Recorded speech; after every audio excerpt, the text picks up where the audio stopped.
cerita horor Wawa.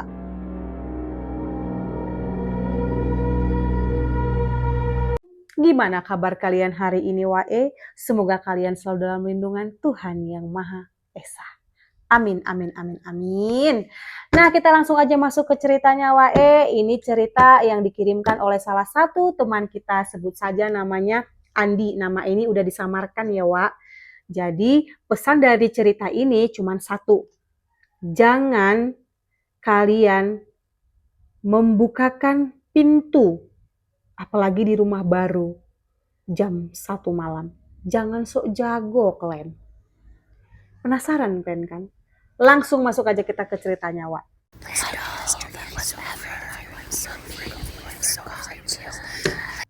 Jadi Andi ini baru aja pindah kontrakan di pinggir kota.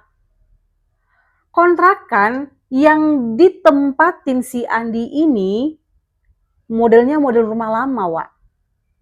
Ubinnya itu masih pakai tegel-tegel yang petak-petak kecil itu loh. Udah. Jadi si Andi ini begitu masuk ke dalam rumah tersebut, itu suasananya itu nggak enak, hawanya itu anyep, ngerti kalian kan? Nah, malam pertama si Andi ini nginap di kontrakannya itu, Wae. Dia tertidur lah ya kan? Capek dia ngemas-ngemas barang, ketiduran dia. Dan kalian tahu jam 1 malam ada ketok-ketok pintu. Itu ketokan sampai 3 kali itu dia belum bangun. Tapi dia udah mulai kayak melek-melek dikit lah. Gak terasa, ketukan makin kenceng nih. Membuat si Andi ini cepat sadar. Sembari dia melirih jam tangannya. Jam 1:01. Dia pun dengan berani dan bernyalinya dia intip dari horden. Ini siapa? Di pikiran si Andi itu adalah paket kurir, paket nyasar gitu loh. Dibukanya, srek, dia tengok, nggak ada orang, ditutup lagi. Tapi dia ngumel gitu loh, ngedumel gitu loh di hatinya. Ini siapa sih jam 1 malam, iseng benar jadi orang. Lanjut di hari kedua, Andi juga mengalami hal yang sama. Kalian tahu? Pintu kembali diketuk jam 1 malam. Ketika itu Andi udah mulai merasa kesal. Karena kebetulan Andi ini orangnya temperamen. Jadi dia ngedumelnya itu udah kayak bukan cuma di hati, dia udah langsung ngomong.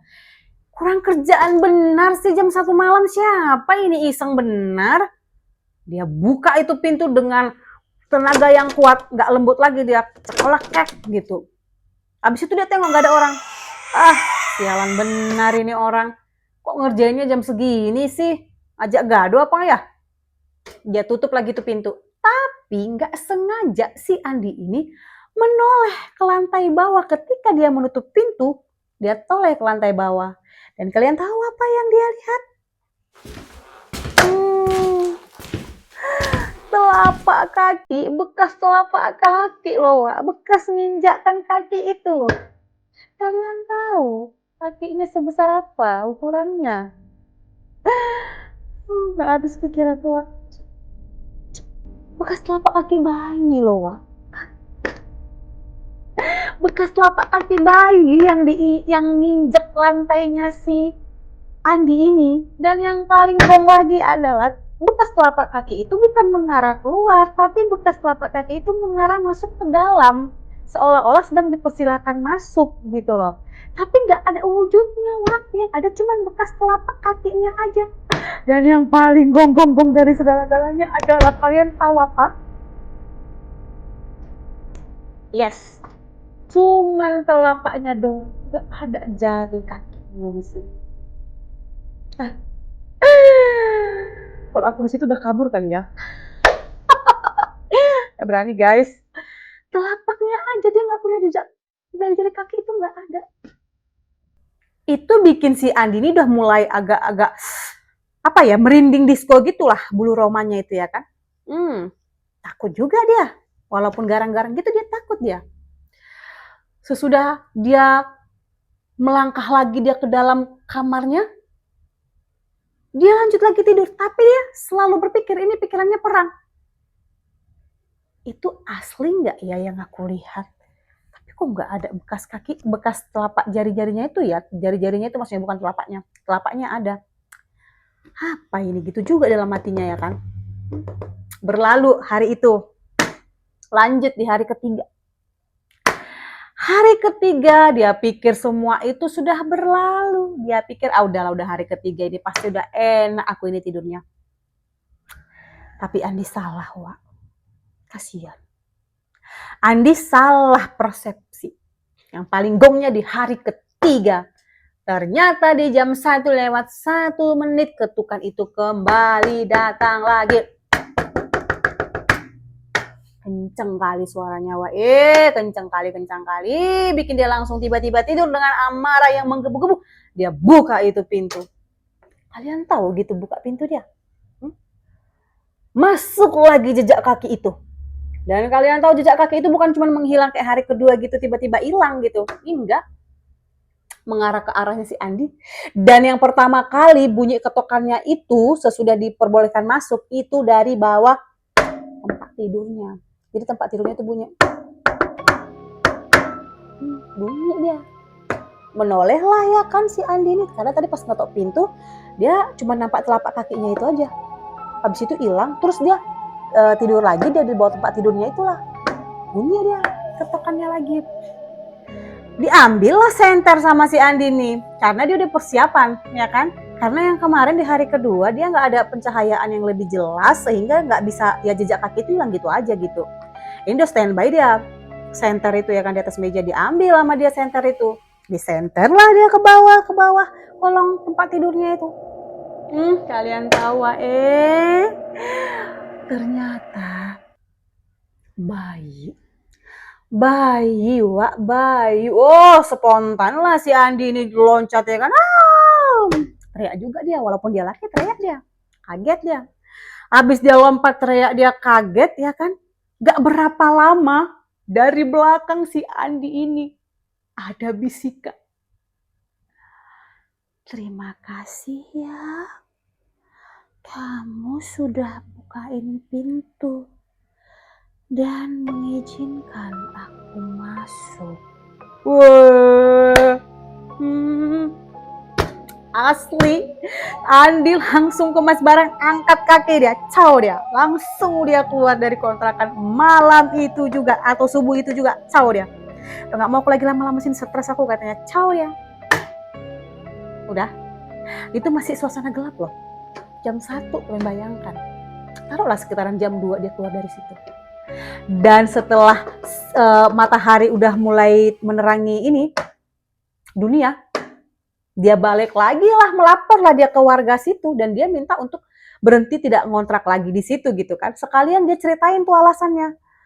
Yang punya kontrakan kan pasti kan ngomong, kenapa baru 3 hari gitu lah. Diceritain lah sama si Andi gimana semuanya ceritanya itu, kronologinya. Dia diketok-ketok pintu sampai 3 kali dan dia dengar suara bisikan bayi dan dia melihat bayangan bayi dan jejak kaki bayi tanpa jari-jari. Diceritain semuanya, Wak. Udah, diceritain dan mereka semuanya di situ, warga-warga yang dekat-dekat kontrakan itu pun akhirnya memutuskan untuk melihat atau mengecek rumah kontrakan tersebut.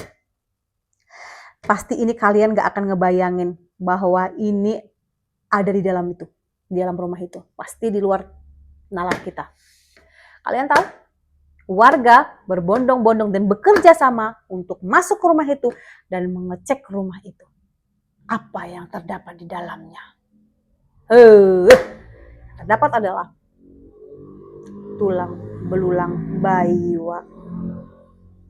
Setelah dibongkar tehel di bawah tempat tidur itu, tulang belulang bayi.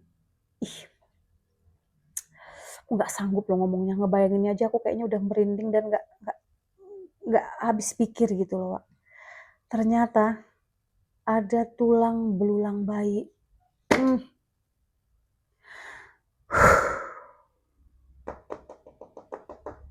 Ya, ada tulang belulang bayi di bawah kolong tempat tidur itu. Setelah itu diangkut dan dimakamkan di tempat yang lebih layak. Dimakamkan di tempat yang lebih layak, Wak. Dibacakan doa. Dan ya, Andi pun akhirnya tidak tinggal di rumah kontrakan itu lagi. Akhirnya Andi pun keluar. Dia cari kontrakan yang baru, yang dekat-dekat ke tempat kerjanya. Pesan moral yang diambil dari cerita ini, Wak. Jangan sekali-kali kalian berani untuk membukakan pintu di rumah baru dengan lingkungan yang baru yang tanpa kalian tahu cerita seluk-beluk dari rumah tersebut. Ya. Dan semoga kita selalu dilindungi dan dijauhkan dari hal-hal apapun yang berbau dengan yang negatif. Dan semoga kita semua selalu dalam lindungan Tuhan yang Maha Esa.